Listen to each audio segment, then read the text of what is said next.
Hello, children. Today, we're going to read this book. The title of this book is The Tale of Mr. Jeremy Fisher. It's written and illustrated by Beatrix Potter. Let's read.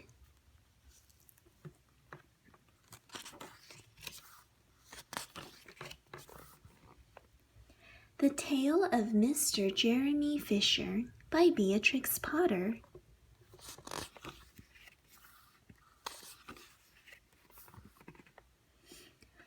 Once upon a time, there was a frog called Mr. Jeremy Fisher.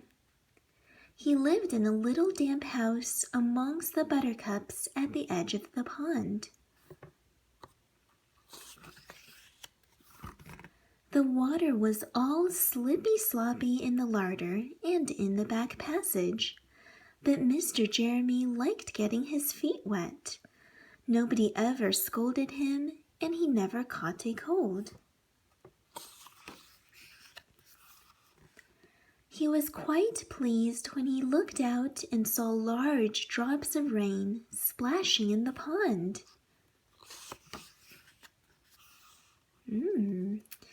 I will get some worms and go fishing and catch a dish of minnows for my dinner, said Mr. Jeremy Fisher. If I catch more than 5 fish, I will invite my friends, Mr. Alderman Ptolemy Tortoise and Sir Isaac Newton. The alderman, however, eats salad.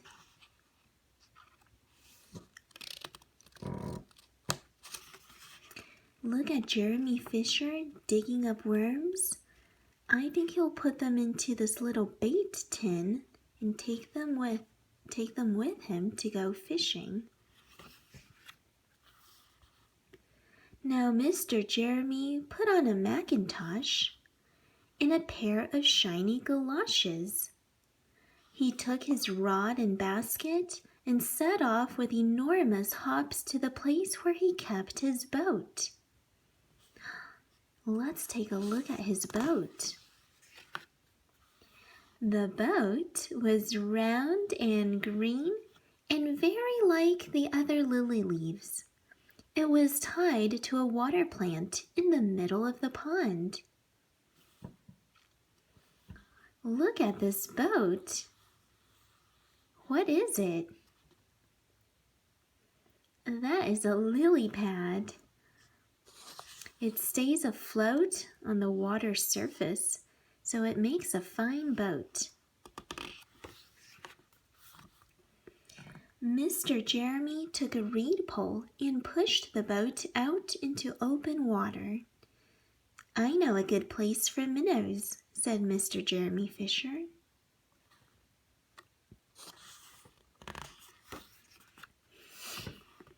Mr. Jeremy stuck his pole into the mud and fastened the boat to it. Now he won't drift away. Then he settled himself cross-legged and arranged his fishing tackle. He had the dearest little red float. His rod was a tough stalk of grass. In his line was a fine long white horsehair, and he tied a little wriggling worm at the end. Mr. Jeremy Fisher is all ready for fishing. The rain trickled down his back, and for nearly an hour he stared at the float. This is getting tiresome. I think I should like some lunch, said Mr. Jeremy Fisher. It must be quite tiring and boring to sit there for an entire hour just staring at your float, huh? Poor Mr. Jeremy Fisher. Well, he's gonna have some lunch now. He punted back amongst the water plants and took some lunch out of his basket. I will eat a butterfly sandwich and wait till the shower is over, said Mr. Jeremy Fisher. By shower, Mr. Fisher means rain. He's going to eat lunch, his butterfly sandwich, and wait until the rain is gone. A great big water beetle came up underneath the lily leaf and tweaked the toe of one of his galoshes. Mr. Jeremy crossed his legs up shorter, out of reach, and went on eating his sandwich.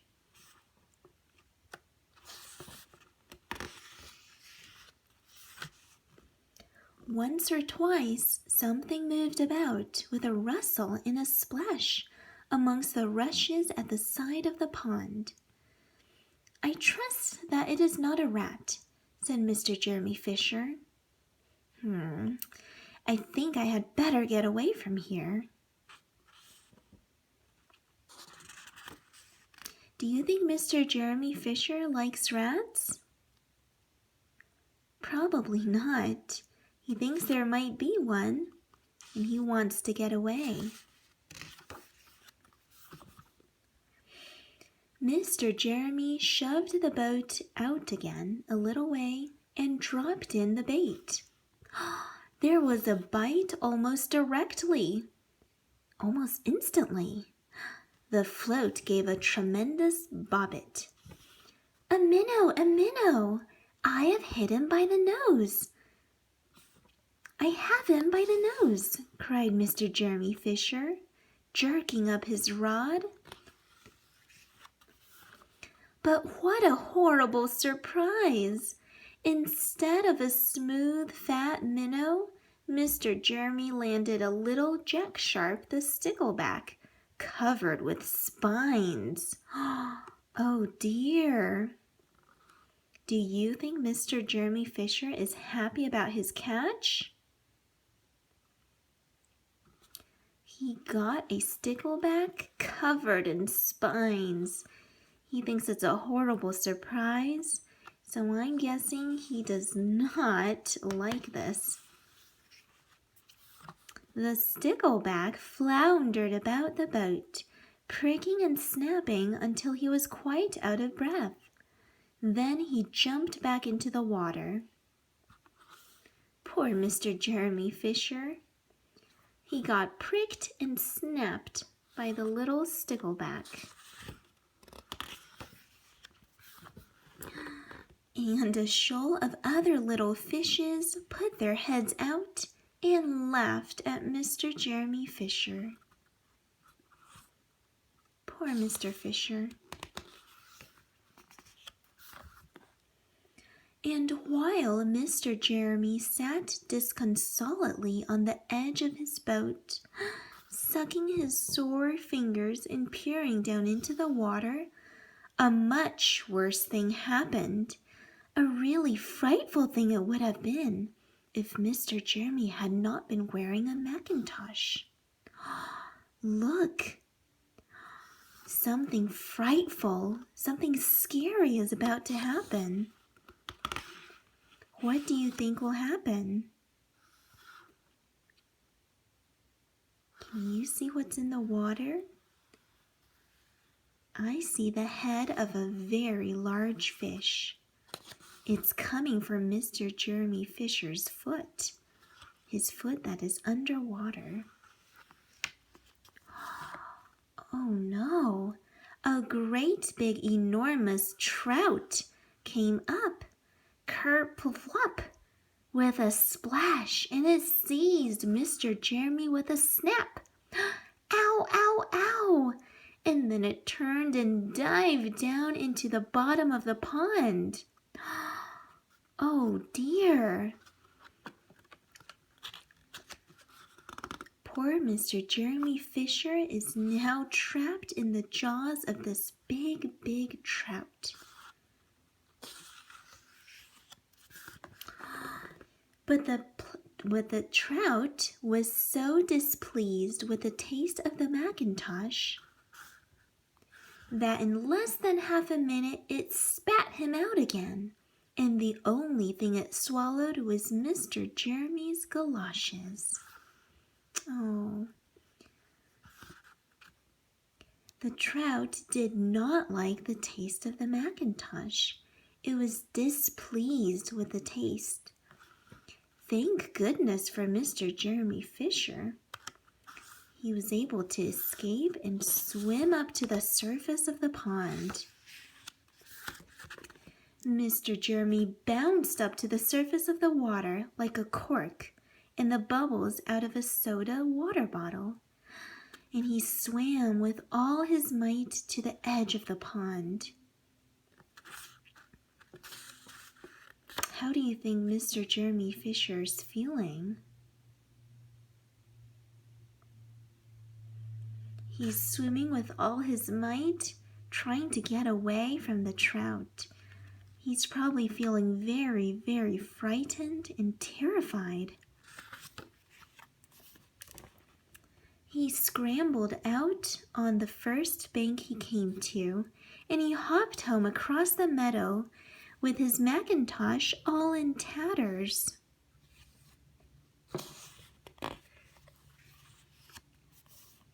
His mackintosh is all ripped.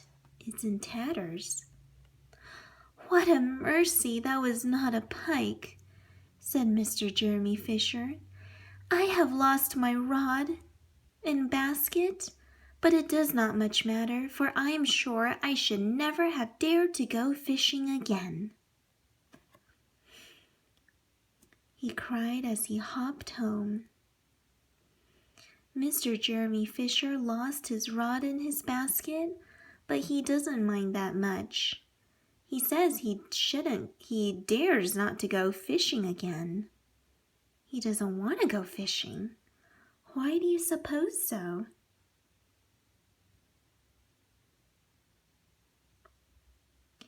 Mr. Jeremy Fisher does not want to go fishing again because he had a frightening experience. He almost got eaten up by a trout.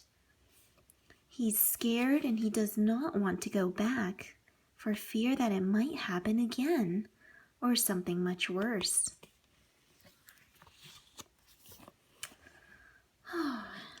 He put some sticking plaster on his fingers, and his friends both came to dinner.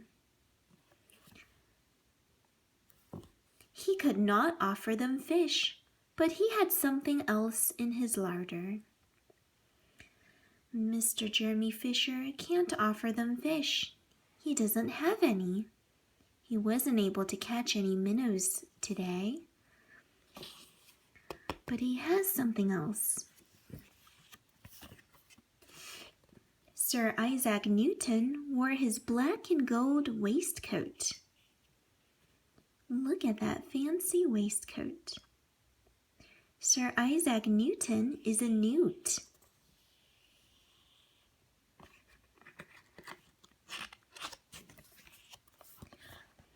And Mr. Alderman Ptolemy Tortoise brought a salad with him in a string bag.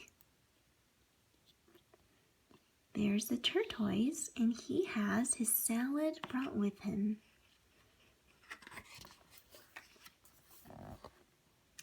And instead of a nice dish of minnows, they had a roasted grasshopper with ladybird sauce, which frogs consider a beautiful treat, but I think it must have been nasty. And that's the end of the story. Children, what do you think about a roasted grasshopper with ladybird sauce? Does that sound appetizing or delicious to you? Probably not. Not unless you are a frog or a newt. The end. That is the tale of Mr. Jeremy Fisher. Thank you for reading with me today, children. We'll read again next time. Goodbye.